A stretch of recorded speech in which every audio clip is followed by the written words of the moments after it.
Hey guys, what's up? This is Nigel Explorers again with my vintage fan collection.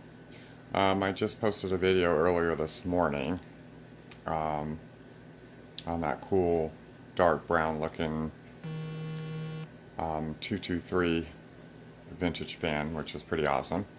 Anyways, what I have here, this is an S-223. For those of you who don't understand what that S means actually Sears. So this is actually a Sears and Roebuck fan. I've seen a few of these on YouTube on various channels and whatnot, and people seem to think that this fan came from Kmart or something, and it actually did not. It came from Sears. So that's what that S means. Just like on the Kmart one, the K would mean Kmart, or if it came from JCPenney's, it would say P dash, etc., etc. So anyways, I just wanted to clarify that with some of the other fan guys out there that are looking at YouTube pages, so you're not getting confused and what actually those letters are supposed to mean. It's actually quite simple to understand, but some people out there have a hard time acknowledging simple stuff, which is cool, I guess. I'm not here to hate.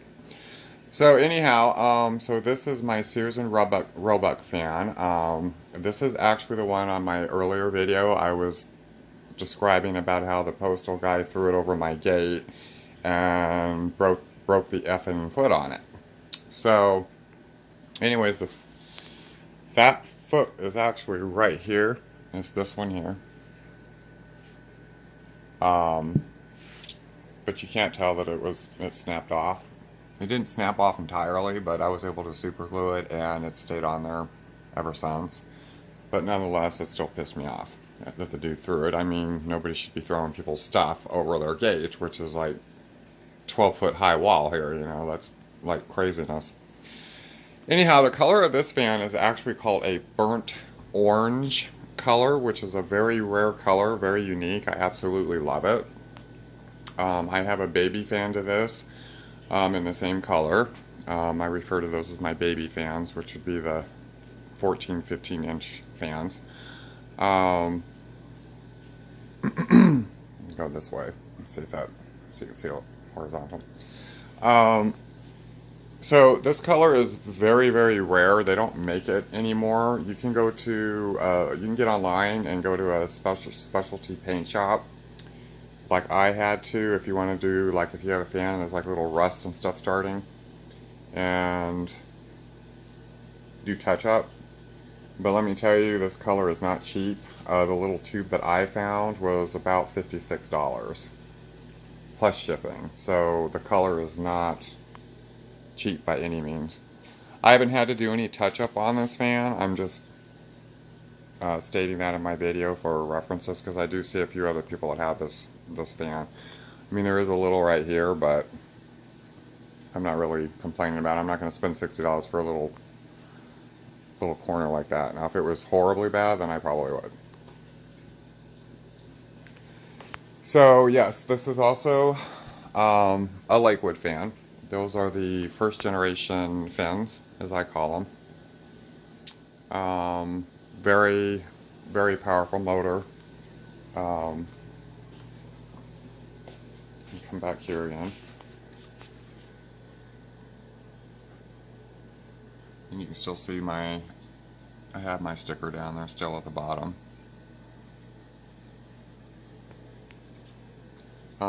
This fan has been used a lot, not like on the first video I did. It's not brand new. But it's nonetheless, it was kept in very, very good condition. As you can see too, there's no slats that are broke on this whatsoever. And I did, when I had to clean this grill on this one, I did have to pull, like I said on my previous video, I pulled this grill cord length, and I cleaned every one of those slats one by one. Like I said, it's time consuming, but I would rather do that versus to breaking that slat off and then like trying to throw that in a dishwasher or in the bathtub. I don't know how everybody cleans theirs, but I have different ways of doing mine. But anyhow, this fan is actually in the late 60s, early 70s when this one came out. I wasn't even born. But I do remember my grandmother having this fan, and it wasn't this color though. It was actually an olive. It was an olive color, green color is what it was. And it is also a 3-speed, as you can see.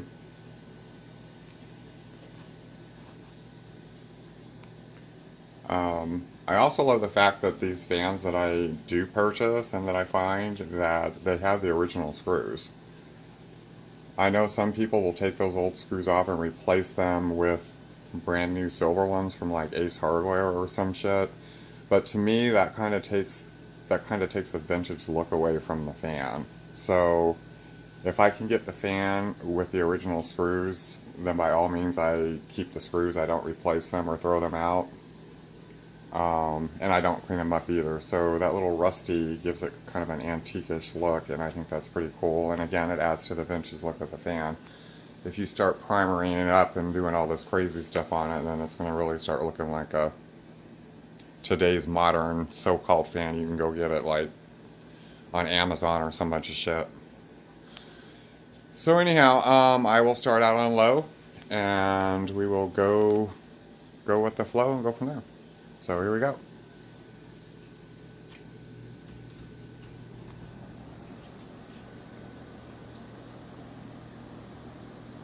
Again, I think it's super cool how the indentations of the blade, even though it's not on high, you can still see how it's kind of blotting as it turns. I think that's like way cool. And it's cool too how like it appears that the middle part of the fan is actually going the opposite direction when it's on. So yeah, I'm a blonde, so I might sound stupid or whatever, but hey, a lot of other people think it's cute, so what the hell. Anyways, so let's turn this on medium.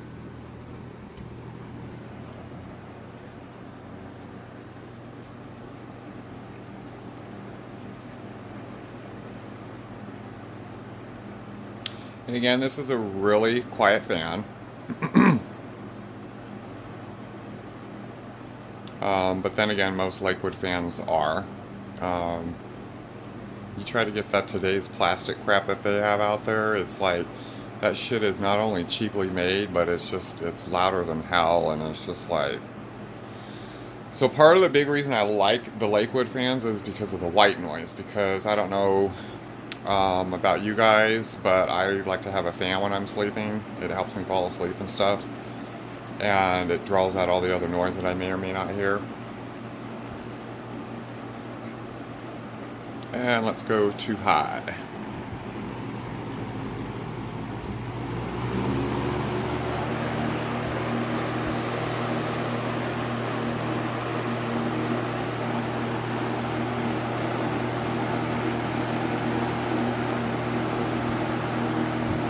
Awesome.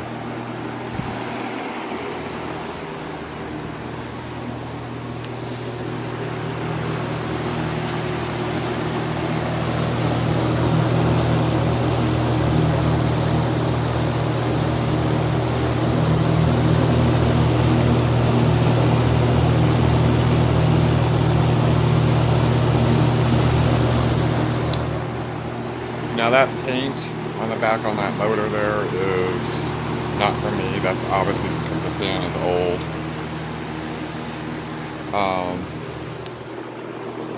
And I'm not gonna, I decided I didn't want to take the whole motor apart and like peel it, prime it down and then repaint it, so that really doesn't bother me, so I'm just gonna leave it be. And let's do a spin down.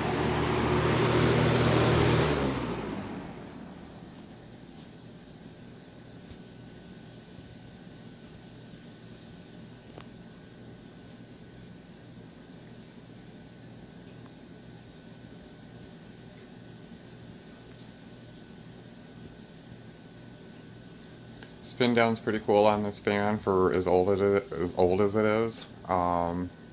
Again, this was one of my first vintage fans, and I actually got this off of eBay. I was really excited. and I was really fascinated by the color. So the guy got rid of it. He kept it in mint condition, and as my previous video said, I try to, well, most of my fans are in pretty much good condition. I don't believe I have, believe it or not, I don't believe any of my fans have one broken slat on it. There's no cracks in the knobs, and there's no cracks in the handles, and I have handles as well on all of my fans. So I'm very picky when it comes to that, because if I'm going to get a vintage fan and put money into it and stuff, I want it to be, I want it to look presentable, and I want it to run in an awesome condition. Not saying that it's bad that you get one that's scratched up or broke or whatever, but the thing is, like I said on my previous video, if you try finding, or if you try finding parts to get these vintage fans replaced, I mean, it's like finding a needle in a haystack. And then if you do, you're going to be paying an arm and a leg, probably more than what you paid for the fan itself. So to me, when I look around or come across a fan or something, I always try to make sure it's in a good condition, like a really, really good condition. If not, and I think that I can prime it down and start from scratch, then I'll do it. But I don't really want to spend more money than what I put into the fan to make repairs on it. And then again, it takes the vintage away, because when you do like a whole breakdown of a fan and start it from scratch and work your way all the way up, then it's really not vintage anymore at that stage. It's like more of a retro today's style that's out there. So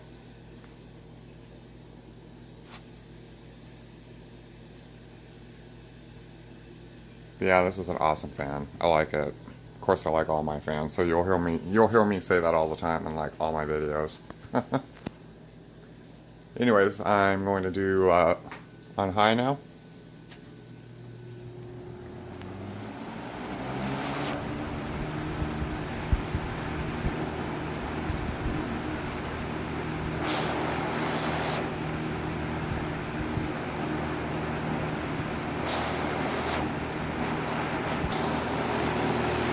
And medium.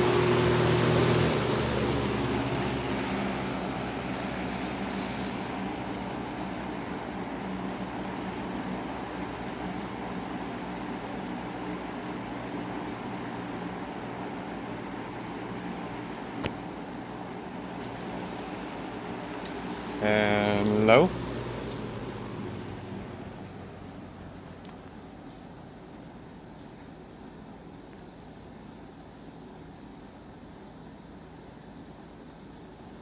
And I didn't have to oil this fan either. Like I said, the guy kept really good care of it, so he already had it lubed up in the back. So it's not good to over lube these types of fans. But if you start hearing like a squeaking or a rough sound to it, that's probably a good indicator that you need to put a couple of drops of number 3 oil, I think is what I use. Not WD-40. Don't cross that out. I meant the number 3 oil. That was a blonde moment. And let's do a spin down on low.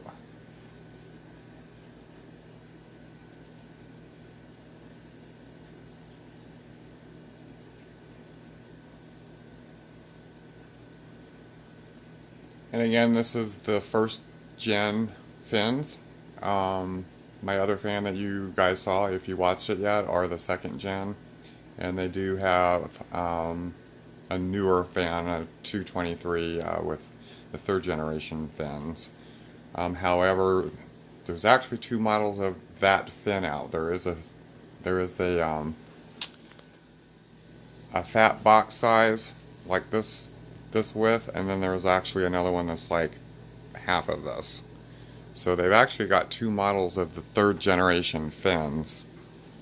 They got one in a width, like I just said, of the width like this fan, and then they got one that's half that size. Now, I don't really like those thin fans. It's just, I don't know, not my cup of tea. It takes a lot of weight off, so the more you take off the fan, the less it weighs. And I'm all about weight. Weight means durability. So But to each their own. But hey dudes, yep, this is my second fan. Subscribe to my channel. I hope you enjoyed it. I try to get very specific and detailed on my fans, and again, hope you enjoyed it. Subscribe to my channel, and more to come. Peace out.